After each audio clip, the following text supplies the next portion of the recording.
friends, today I'm going to share with you my masala paneer recipe. This is the paneer with flavorful spices. This kind of paneer I have not seen in the stores over here, but when I make it at home, I add some flavorful spices to my paneer. So to make this recipe, we need a gallon of milk. A gallon is close to 4 liters. And I am right now boiling the milk on a very low heat over the stove. And for the spices, we need some Deggi Mirch and some kasuri methi. So it's a tablespoon of Deggi Mirch and a tablespoon of kasuri methi. And we need some vinegar to make the paneer or cheese, and it's around half cup of white vinegar. Another few things you need to make the cheese making process a little easier are this cheesecloth bag, and this is a very handy dandy bag. So once you put the cheese in it or paneer in it, it's very easy to squeeze all the water out. Nothing drops anywhere, and it's a very neat and clean process. So I like using this. So another thing I have here is this sieve. And this sieve, I'm going to use it to skim the cheese out from that big pot. In that way, I don't have to pour out that big pot over something and create a mess around it. So it's a really big pot, so I just skim everything out. And you need a bowl to put your bag in it. So I will show you the process, but this equipment is really handy. And one more thing I have here is, this is an easy tofu press. Tofu is a soy paneer, but I use this for our Indian paneer or cheese. So rather than, putting heavy weights on the paneer or heavy things on the paneer, this press works it very nicely. So once the cheese is out in this bag, you put underneath it like this, and I will show you once I have it.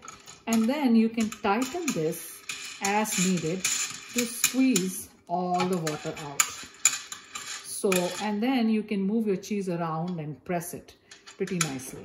But if you don't have the press, it's okay too. You can always use some heavy weights or heavy pan. I usually use the same pan at times, and I put it on the top of the paneer to solidify the paneer overnight. So friends, milk is at this stage of boiling, and I'm going to give it a stir because I am not going to let it wait and get the boil out of this pot. So it's just at the boiling stage right now. And so at this point, I'm going to add the vinegar. So you can see the boil coming from the sides, and it's getting it to the point where it may come out. So I'm going to add the vinegar at this point. So you can see once you add the vinegar and you give it a good stir, milk just starts breaking out completely. So just keep stirring a little bit, and you can see the paneer here, and the milk is completely going to break in a few minutes.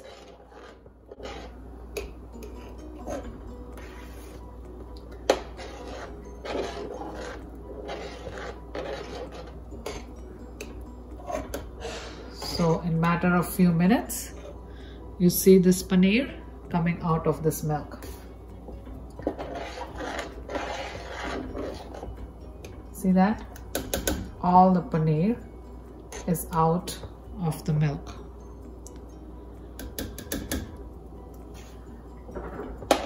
You can see the paneer completely out, and you can see also this water separating out completely.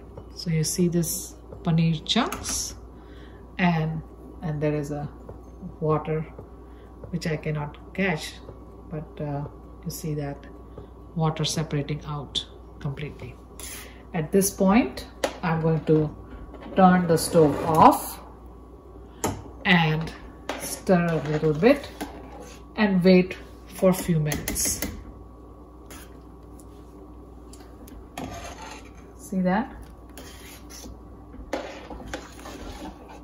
So you can see now the cheese is completely separated out. I'm going to separate the cheese out from this water. So next step is to take the paneer out of this water. Like I said, this sieve is really handy if you are making the big quantities at home. So you can just sieve the paneer out like this and put it in the bag. So this process gets very handy and very neat and clean. So you sieve it out, take all the water out as much as possible, and then put the paneer in your bag. Just like this. So everything just goes in the bag very neatly.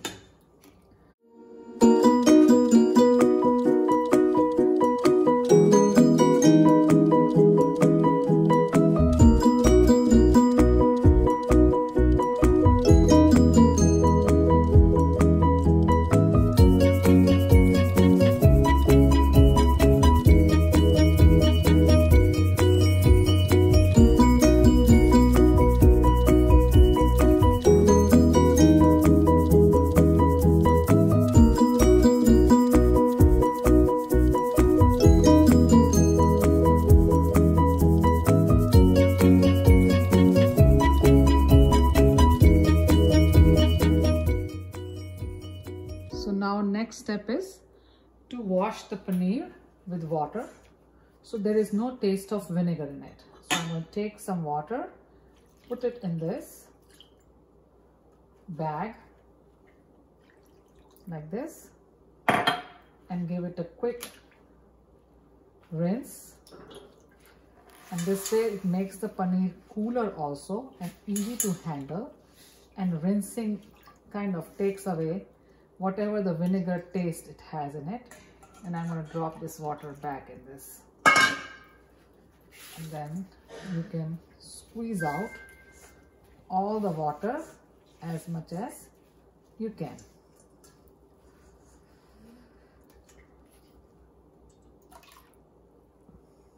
So once all the majority of the water is out, I'm going to roll this cloth back, and I'm going to add my spices at this point in the paneer.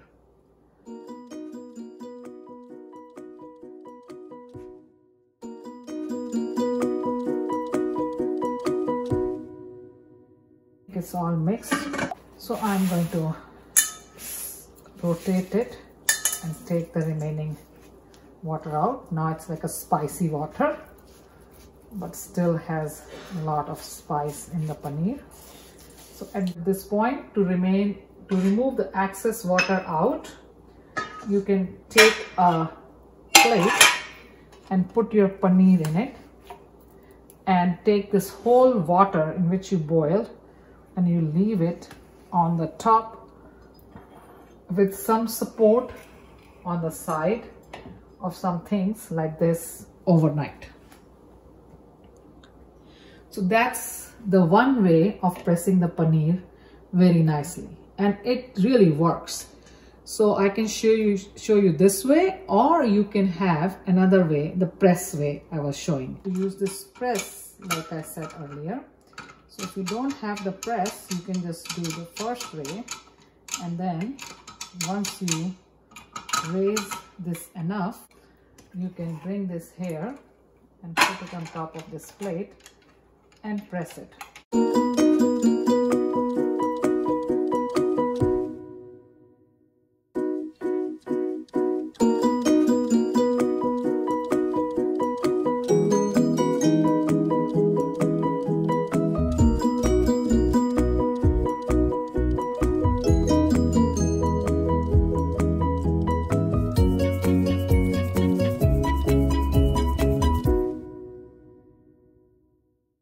Press works usually pretty good, and you can see all the excess water is out.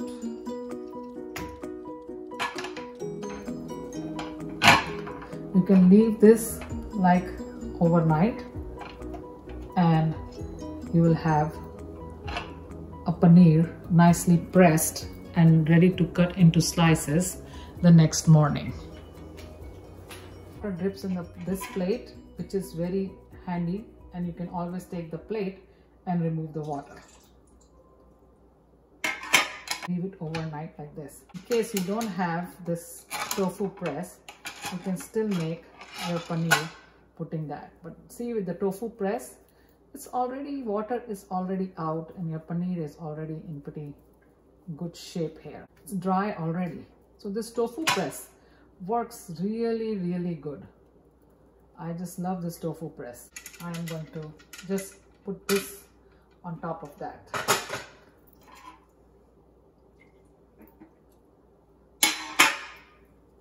So I'm going to just put this heavy thing on the paneer like this.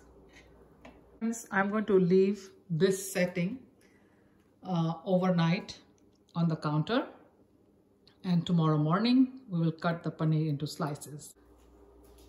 So friends, paneer has been sitting overnight under this heavy weight, and I'm going to remove this and take the paneer out. So I'm going to just take it out like this, and you can see it's very nicely made. And at this point I'm going to cut the paneer in small pieces. So you can cut either way, you can divide in half, or it's just personal choice, or you can take the sides out. So because I'm going to use this paneer for kids sandwiches, so I'm going to give it a cut like this, long cut, and you can see how nicely it's done from inside. Cut this long piece like this here, and you can see how nicely with all the masalas you have the paneer. So I'm going to cut this paneer in small pieces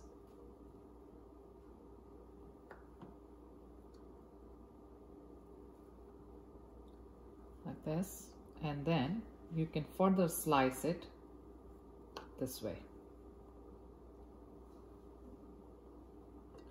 You can even make thinner slices. It's really a personal choice how you want to do it.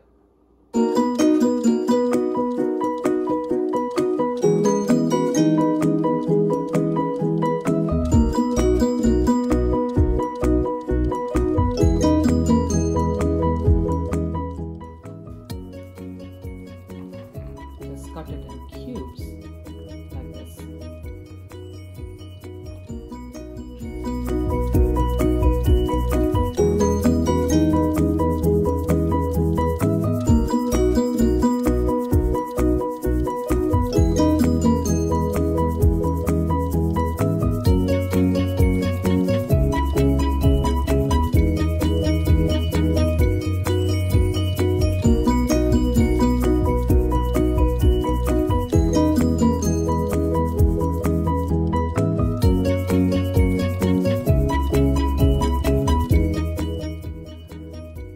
Friends, masala paneer is ready to be used. You can use it in any way you like. You can make a paneer tikka masala, or you can make a paneer curry. You can use it in the sandwiches, any of the paneer recipes. This paneer is very handy. You can keep it in the fridge for about a week easily, but you have to watch out that you don't have any moisture in the box, otherwise it will catch fungus. So you have to store it safely in the fridge. You can also freeze it. So if you have the paneer handy in the fridge or a freezer, you can use it for many recipes. Hope you enjoyed this video. If you like this recipe, please don't forget to like, share and subscribe. Thank you for watching.